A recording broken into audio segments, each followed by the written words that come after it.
시작. 형제자매 여러분, 내가 말하려는 것은 이것입니다. 살과 피는 하나님 나라를 유산으로 받을 수 없고 썩을 것은 썩지 않을 것을 유산으로 받지 못합니다. 보십시오. 내가 여러분에게 비밀을 하나 말씀드리겠습니다. 우리가 다 잠들 것이 아니라 다 변화될 터인데 마지막 나팔이 울릴 때에는 눈 깜빡할 사이에 호련히 그렇게 될 것입니다. 나팔 소리가 나면 죽은 사람은 썩어 없어지지 않을 몸으로 살아나고 우리는 변화할 것입니다. 그때 이렇게 기록한 성경 말씀이 이루어질 것입니다. 죽음을 삼키고서 승리를 얻었다. 죽음아, 너의 승리가 어디에 있느냐? 죽음아, 너의 독침이 어디에 있느냐? 죽음의 독침은 죄요, 죄의 권세는 율법입니다. 그러나 우리 주 예수 그리스도를 통하여 우리에게 승리를 주시는 하나님께 우리는 감사를 드립니다. 그러므로 나의 사랑하는 형제자매 여러분, 굳게 서서 흔들리지 말고 주님의 일을 더욱 많이 하십시오. 여러분이 아는 대로 여러분의 수고가 주님 안에서 헛되지 않습니다. 아멘. 잠깐 기도하겠습니다.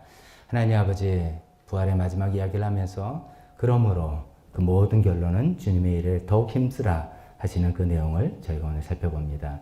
우리에게는 어떤 의미인지, 나에게는 어떤 의미로 다가오는지 성령 하나님께서 우리 각자에게 말씀해 주시는 분 잘 듣고 또 그대로 따라갈 수 있게 도와주시옵소서. 예수님의 이름으로 기도했습니다.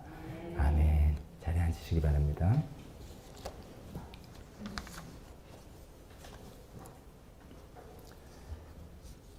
이제 부활장에 관한 이제 마지막 설교 부분입니다.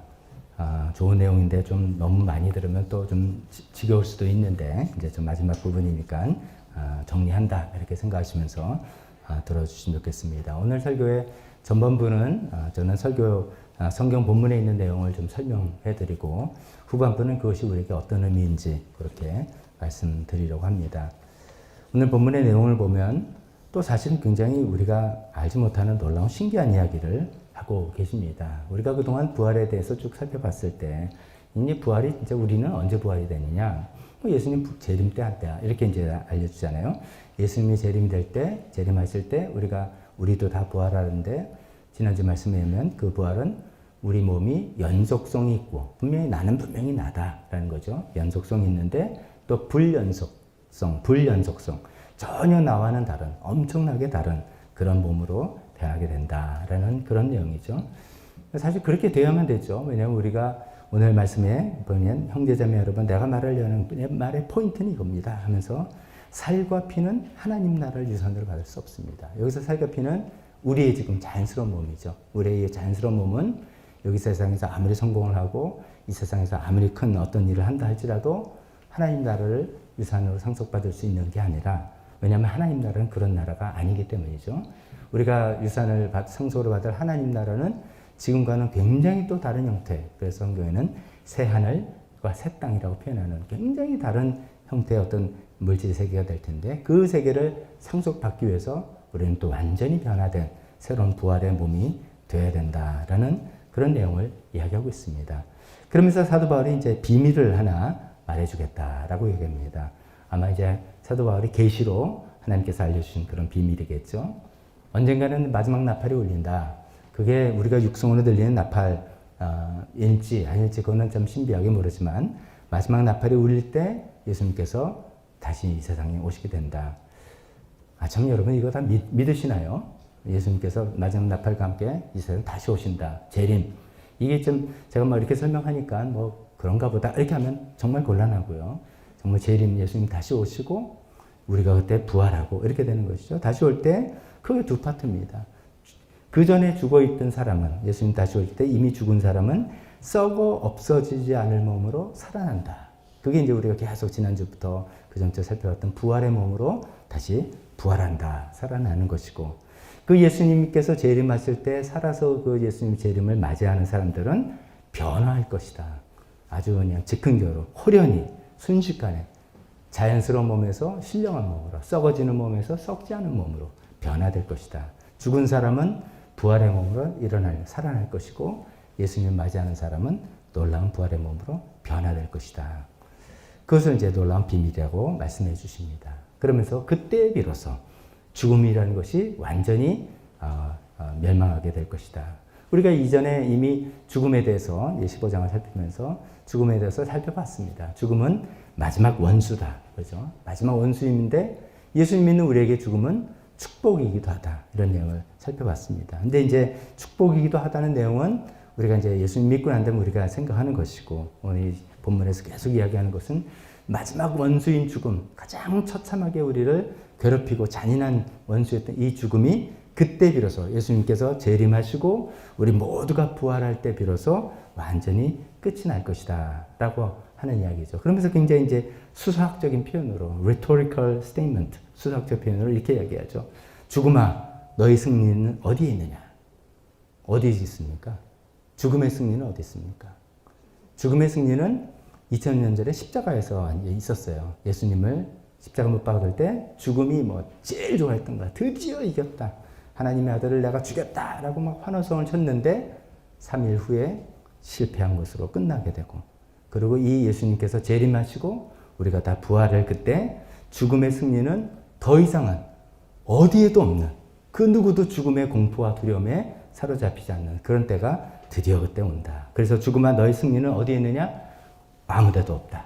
이렇게 되는 때가 오는 것이죠. 죽음아 너의 독침이 어디 있느냐?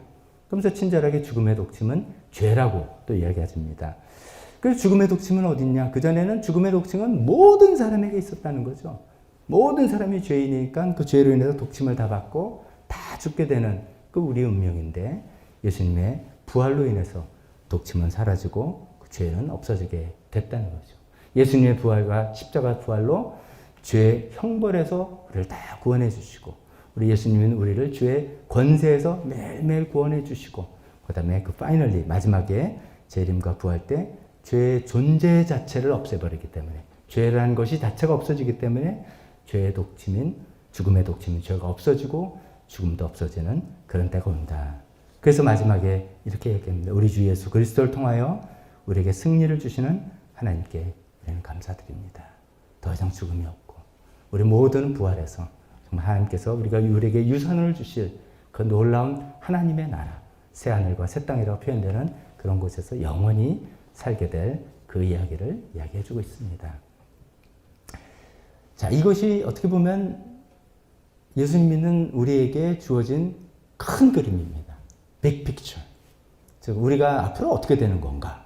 자세한 디테일은 잘 몰랐지라도, 언제 어떤 모양 이건 잘 몰라도 우리에게 주어진 앞날은 어떻게 될 것이냐를 오늘 이 본문에서 앞에서 해서 정리하는 부분에서 알려주고 있는 것입니다. 이게 마치 이런 것이죠. 지금 저희가 계속해서 수능고사를 이번에 보는 저희 자녀들 위해서 기도합니다. 그리고 또 그전에도 그랬고 그전에도 그렇고 하면서, 사실 이제 대학 입시 준비하는 공부하는 게 우리가 다 겪어봤지만 이게 뭐 쉬운 게 아니지 않습니까? 엄청난 스트레스가 있고 뭐 경쟁이 심하고 뭐 입시 방침 맨날 바뀌고 뭐 여러 가지로 너무 힘들고, 애들 힘들 뿐만 아니라 뭐 온 집안이 다 거기에 이제 힘과 에너지를 쏟고 힘든 이런 것인데, 근데 이제 수험생 입장에서 아니 내가 이렇게 공부해서 대체 뭐가 좋은데, 뭐 어떻게 되는데 이 그림이 안 보인다. 그러면 공부하기 힘들지 않겠습니까? 그러면 이제 야 네가 열심히 공부하면 네가 원하는 대학교 들어가고, 대학교 들어가서 대학생활도 좀 즐기고, 이번에는 이제 코로나 때문에 많이 못 즐기는 거겠지만 그것도 즐기고 대학 공부도 하고 그러면서 네 앞날도 네 인생을 준비하고 너무너무 좋지. 지금 좀 힘들지만 네가 갈 길은 그거야. 엄마 아빠도 그랬고 사람들 다 그렇잖아. 그러니까 너 조금만 힘들고 참어. 이렇게 잘해. 그래서 그림을 보여주는 거지 않습니까? 직장 생활도 그런 것이고, 우리가 모든 힘든 어떤 것도, 운동도 다 그런 것이고, 다 힘든 그런 과정을 어떤 그림을, 앞에 있는 그림을 보고 앞으로 어떻게 될 거를 보고 가는 것 아니겠습니까? 이게 이제 오늘 15장, 고린도전서 15장에서 계속해서 우리에게 알려주시는 그런 내용입니다. 그래서 제가 좀 고민을 하면서 이거 좀 짧게 넘어갈까라는 생각도 하다가 몇 번 말씀드렸지만, 이때 아니면 부활해서 이렇게 자세히 살펴볼 때가 없겠다라는 생각에서 조금 반복해서 드리는 그런 말씀이 있겠지만 이렇게 나눠서 말씀드렸습니다. 그러면서 이것이 우리가 생각했으면 좋겠습니다. 아, 이것이 나의 운명이구나. 이것이 나의 나아갈 길, 내가 앞으로 어떻게 될 것인가? 이런 거구나. 내가 뭐 죽을 수 있는데 죽어도 다시 살아난다. 예수님이 예수님 분명히 부활하셨고 예수님 부활의 첫 열매가 되셨다니까 죽은 사람이 우리가 예수 믿는 사람은 죽어도 다시 살아난다. 이것이 나의 운명이구나.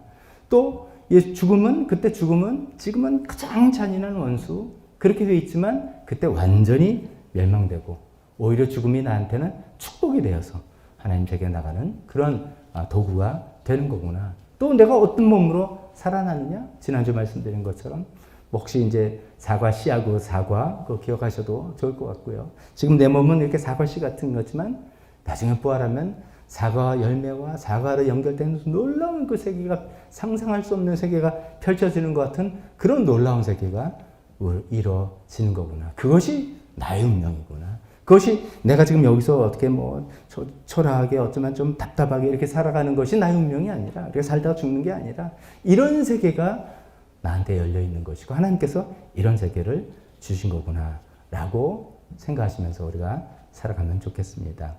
사실 저 자신은 이제 이 15장을 준비하고 계속 설교를 준비하면서도 그런 마음이 계속 들었어요. 그래서 저 자신 제가 얼마큼 여러분들에게 전달을 해드렸고 같이 이걸 성공적으로 나눴는지는 모르지만 저 자신 마음속에는 더 거기에 대한 확신과 이해와 이런 것들이 소망을 차서 예수 믿는 것이 얼마나 복되고 얼마나 귀한 것인지를 이 부활에 대한 이야기를 통해서 더 알게 된 것입니다.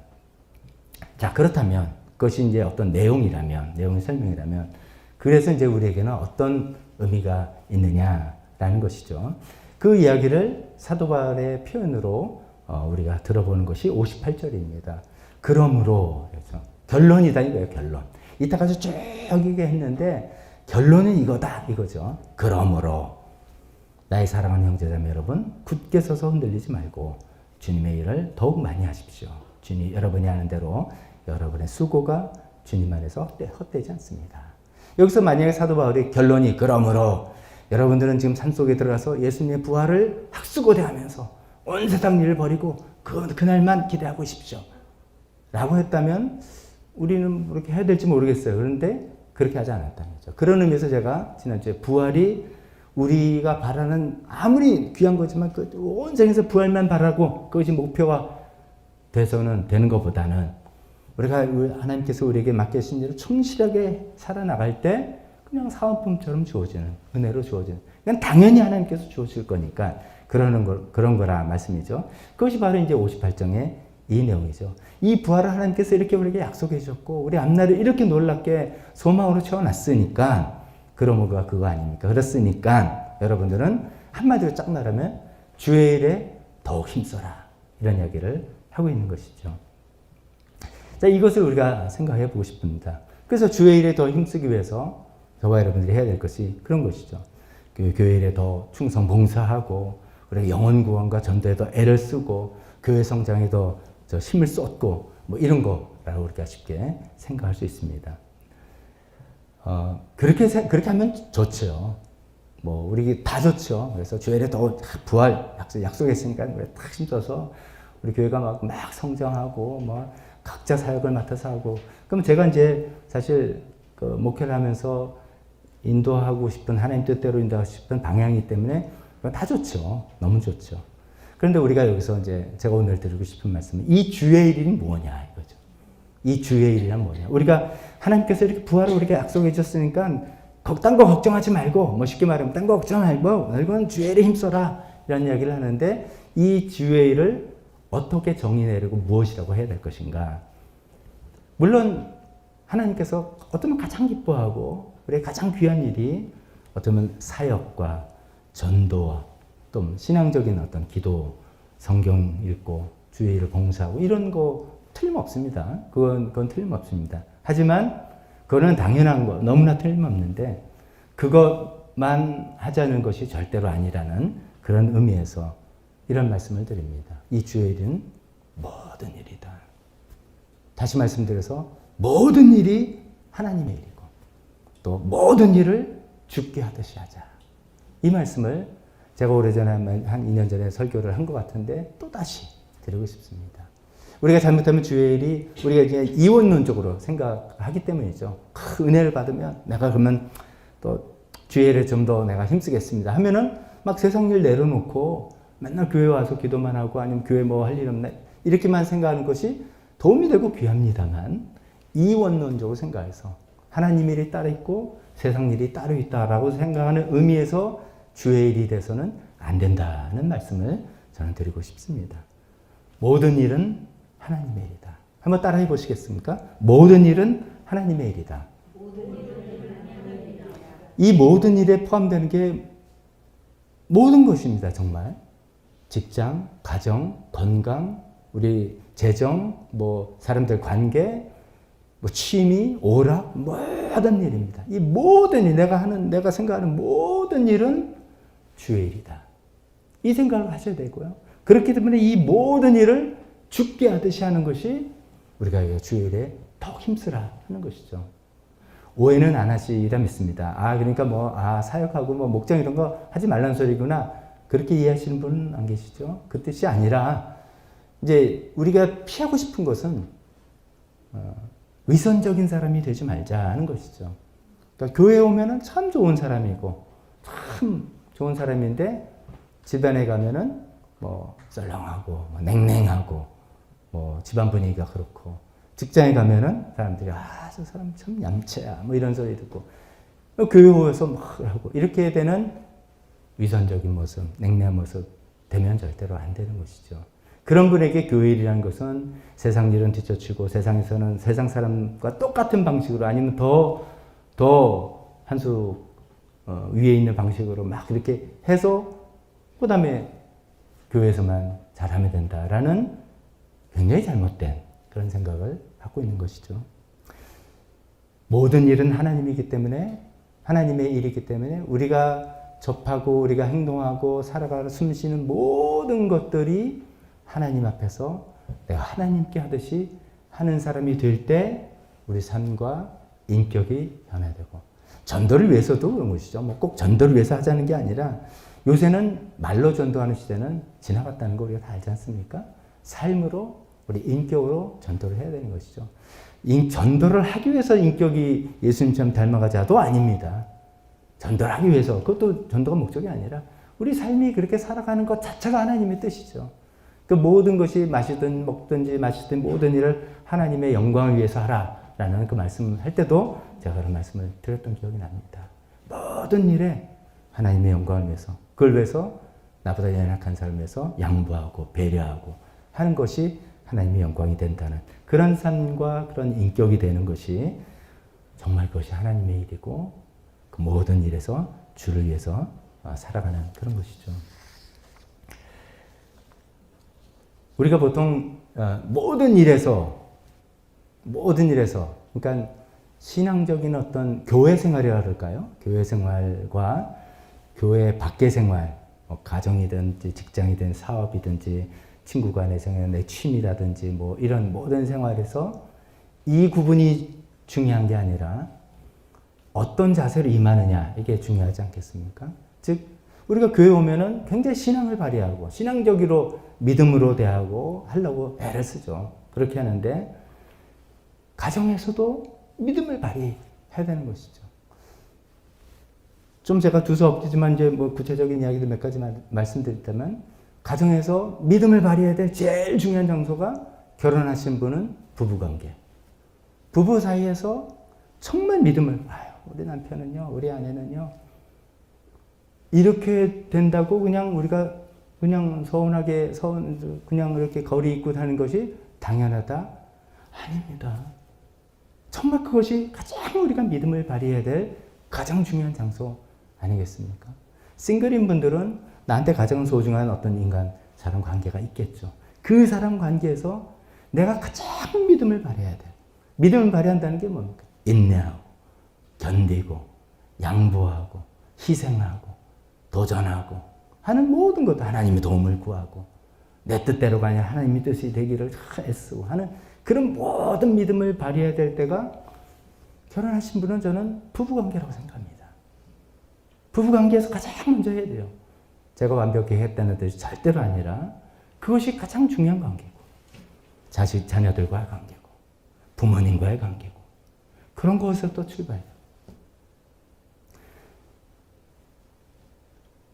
그러니까 일반적으로 말해서 그냥 좋은 사람이 되는 것, 좋은 남편이 되고 좋은 아내가 되고, 오늘 제가 칼럼에도 썼지만 저도 너무 부족하지만 상대방이 저 사람이 정말 내 마음을 알아주는구나, 그리고 나를 배려해 주는구나, 나를 정말 위해 주는구나 라는 배우자가 되고 부모가 되고 자녀가 되고, 그것이 쉽지 않지 않습니까? 어렵지 않습니까? 그래서 하나님의 도움이 필요하고 우리 믿음이 필요하지 않습니까? 그것이 가장 중요한 거. 어쩌면 우리 삶의 중심축이 돼야 되겠죠. 그 모든 일 중에 중요한 가정에서 정말 내가 하나님 뜻에 힘써 싸우고 살아가는 것, 그것이 필요할 것 같습니다. 직장, 사업 이런 것들 마찬가지겠죠. 우리가 그냥 쉽게 말하면 돈벌이 수단은 아니다. 그건 너무 잘 알죠. 또 조금 더 한 단계 넘어가신 분은 직장을 통해서 자아 성취, 나 자신을 개발하고 한다. 그것만도 아니겠죠. 하나님께서 나에게 어떤 직장을 주셨든, 내가 어떤 일을 하든 간에 그 일은 하나님의 일이다. 분명히 이렇게 생각하셔야 됩니다. 어떤 일이든 간에 남들은 뭐라고 평가하고 얼마나 그래서 많은 봉급을 주고 돈을 벌고 하든 간에, 얼마나 세상에선 선호도가 높고 하든 간에, 내가 어떤 일을 지금 이게 커리어로 삼고 하고 있는 일이라면, 커리어도 바꿀 수도 있겠지만요, 일이라면 그것은 하나님의 일이다 라는 생각으로 그 일을 임하고 그 일에 임하고 살아가시는 것이, 우리가 정말 이런 부활을 믿고 앞으로 이런 세계에 우리가 보장됐기 때문에 정말 내가 이 삶에서 주님께서 맡기신 이 직장과 사업에 의해서 주님의 일로, 이것이 나의 소명이다. 목회자만 소명이겠습니까? 목회자는 하나님께서 목회자로 부른 소명이겠죠. 나는 성도님 모든 사람들, 어떤 직장, 어떤 일을, 기술이더라도 하나님께서 부르신 일이고, 이것이 내가 주님 정말 어쩌면 목회 비슷한 그런 그 삶의, 거룩한 삶의 터전이다 라고 생각하면서 임하시는 것이 모든 일, 주일에 더욱더 힘쓰시는 그런 모습이 아닐까 싶습니다.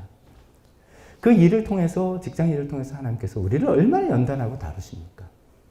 물론 그 일을 통해서 돈도 벌게 하고 여러 가지도 보람도 맛보게 하면서, 사실은 그 직장이 제일 우리를 스트레스를 주고 힘들게 하고 에너지를 쏟게 하는 그런 것인데, 그런 그 산술적인 금전이 들어오고 나가고만이 아니라, 이것이 하나님께서 부르신 나의 소명이라는, 여기서 하나님께서 나를 연단하고 다루시겠구나, 여기서 나를 훈련시키겠구나, 여기서 내가 어떻게 하나님의 뜻대로 살아가는 것이, 하나님 뜻대로 직장 일을 하는 것이, 하나님 뜻대로 사업을 하는 것은 무엇일까를 끊임없이 고민하면서 살아가는, 그것이 주의 일을 더욱더 힘쓰는 그런 삶의 모습이 아닐까 싶습니다. 돈에 대해서도 마찬가지죠. 우리 삶에 너무나 밀접한 관계인 금전, 굉장히 조심스럽네요. 목사가 돈 이야기하니까. 제가 뭘 알겠습니까? 제가 그냥 들은 이야기 한번 전해보겠습니다. 유튜브라는 것이 그 알고리즘이 있어서 제가 돈을 밝히는 사람이라서 그런지 어떻게 하다가 탁 뭐가 하나 덜컥 걸렸어요. 조회수가 390만 회예요. 관심이 가잖아요. 김모 회장의 돈의 속성. 이게 뭘까? 제가 한번 말씀드렸는지 모르겠습니다.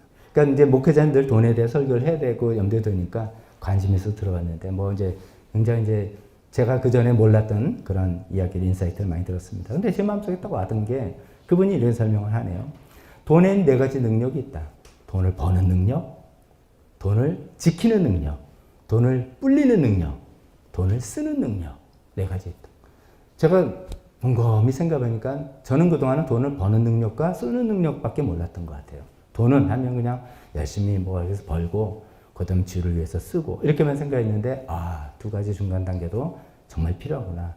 지키기 위해서 절약하고, 검소하고, 나 자신의 소비 패턴을 살펴봐서 내가 사치하지 않는지, 쓸데없는데 쓰지는 않는지, 이런 걸 다 지키고, 세 번째는 불리는 능력. 그게 투자가 됐든 어떻게 됐든지 하고, 그 다음에 제일 중요한 것이 돈을 쓰는 능력. 정말 주님의 뜻에 합당한 대로 내가 돈을 쓸 수 있는 사람. 이것이 준비가 되지 않으면 그렇게 못하는 사람인데, 그걸 정말 하기 위해서 돈을 벌고 돈을 지키고 돈을 불리고 돈을 쓰는 것.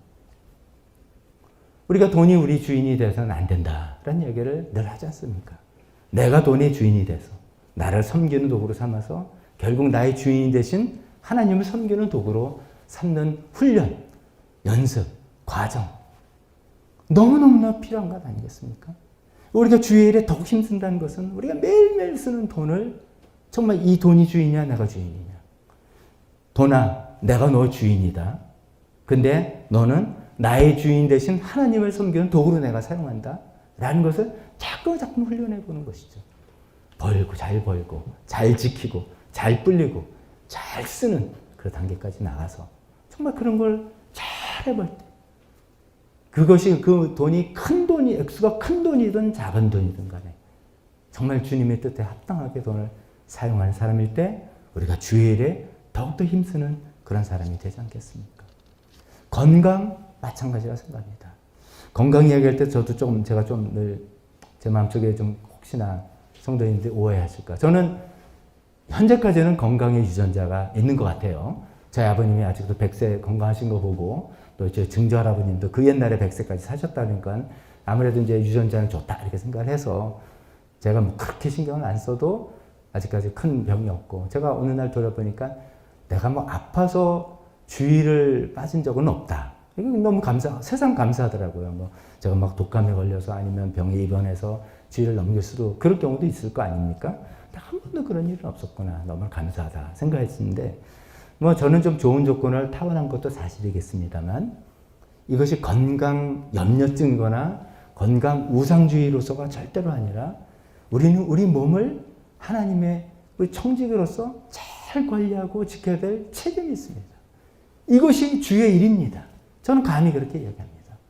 정말 그렇기 때문에 내가 어떤 음식을 먹고 어떤 운동을 하고 어떻게 스트레스를 관리하고 이런 것들을 잘해서 나를 힘들게 하는 일이라면 내가 어떻게 조정하고 아니 내가 이 좀 더 하면 돈을 더 벌지만 내가 안 돼 그러면 조절을 하든지 내 건강을 유지하는 것 굉장히 중요한 주의 일이고 우리 가족의 건강을 관리하고 같이 이야기하는 것 굉장히 중요한 주제고 이런 것이라고 말씀드리고 싶습니다. 제가 이런 예를 드리는 것이 모든 일이 하나님의 일입니다. 그 얘기를 말씀드리고 싶습니다. 저는 한편으로는 우리가 부활이란 놀라운 앞날에 큰 약속이 있고 그림이 있으니까 정말 우리 이제 다시 코로나가 끝나면 사역부서 우리가 만들어서 사역도 활발하게 하고 목장도 열심히 하고 그러고 해서 뭐 영혼구원도 하고 VIP도 모시고 다 기도하는 분들 있지 않습니까? 착 초청해서 뭐 또 그래서 침례식도 하고 정말 너무 그립니다. 당연히 그걸 나가야 됩니다. 그러나 나머지 교회 생활이라고 우리가 여기지 않는 직장과 가정과 건강과 물질 쓰는 것과 이런 나머지 이 모든 일을 주의 일이라고 생각하면서 하지 않았던 사람이 이 일을 어떻게 잘하겠는가? 못한다고 생각합니다. 한다면 그건 위선적이라고 생각합니다. 굉장히 잘못된 언젠가는 빵꾸가 나는 그런 일이라고 생각합니다. 저는 제가 가정교회를 도입하면서 목장을 통해서 삶을 공개하고 나누고 이렇게 하는 것이 한편으로는 굉장히 부담되는 일이지만 이것이 맞을 수밖에 없는 것이 우리 목자 목녀들이 고백을 합니다. 또 저 자신도 그렇습니다. 저도 목장을 하면서 제가 목사로서 설교하는 사람이 아니라 같이 목장을 하면서 삶을 나누는 사람으로 이 나눔을 하면은 처음에는 뭐 좀 그럴듯한 이야기 좋은 이야기만 뭐 할 수 있죠. 근데 매번 나누는데 어떻게 맨날 그렇게 이야기합니까? 그럼 이제 성례형 이야기도 하고 하다 보면 제 삶이 위선적이라면 그건 부끄러운 일이에요. 창피한 일이죠. 그걸 고쳐나갈 수밖에 없습니다. 삶이 공개됐기 때문에 노출됐기 때문에 나의 언어 생활을 바뀌고 나의 삶의 가치관을 바꿀 수밖에 없는 그렇게 이렇게 해서 하다 보면은 정말 하나님께서 원하시는 예수님 닮은 사람이 조금씩이라도 더 되어 나가는 그런 과정에서 내 삶을 보고 내 인격을 보고 예수님 믿고 싶어하고 당신이 나가는 교회를 가고 싶어하고 그 목장에 가고 싶어하고 이런 방향으로 되기를 저는 바랍니다. 그냥 우리 뭐 총동원회 옛날에 이제 그런 것도 했죠. 뭐 그런 것도 가끔 필요하지 않습니까? 했는데 한번 초청하는 시간도 필요한데 어떤 행사로서 어떤 성도수가 느는 것 그런 것은 위선적인 삶이 되기 아주 쉽습니다. 우리는 정말 모든 일에 하나님 일이다 라는 생각에서 정말 나의 삶의 영역 하나하나, 내가 시간 쓰는 것, 내가 돈 쓰는 것, 내가 사람들과 어떻게 관계하는 것, 이런 것들까지 다 생각해서 모든 일을 죽게 하듯이, 하나님 앞에서 하듯이, 신앙을 발휘해서 하듯이 해나가는 것을 하나하나 해나갈 때, 그럼을 통해서 내가 변화되고 나의 인격이 발전되고 예수님 닮은 모습이 되고, 그런 가운데 전도가 이루어지고 하나님께서 기뻐하시는 일 해나갔으면 좋겠다고 생각합니다. 말씀을 정리합니다. 오늘 이 부활을 통해서 우리는 정말 우리의 미래를 딱 보는 것입니다. 우리의 미래는 내가 지금 현재 보고 있는 삶의 모습이 아니다. 놀라운 그런 미래를 하나님께서 약속하셨고, 예수님 먼저 그 길 가셨고, 그렇기 때문에 결코 죽음이라고 표현되는 죽음 그 자체가 아니라 죽음의 부산물이지 않습니까? 내가 몸이 아픈 것도 그런 것이고, 죽음에 대한 두려움도 그런 것이고, 모든 지금 일이 잘못되면 어떨까 하는 것, 이것도 다 죽음의 이 패키지 안에 있는 거지 않습니까? 거기에 눌리지 말고, 두려워하지 말고, 우리의 약속, 보장된 그 약속을 바라보면서 나아가면 좋겠고요.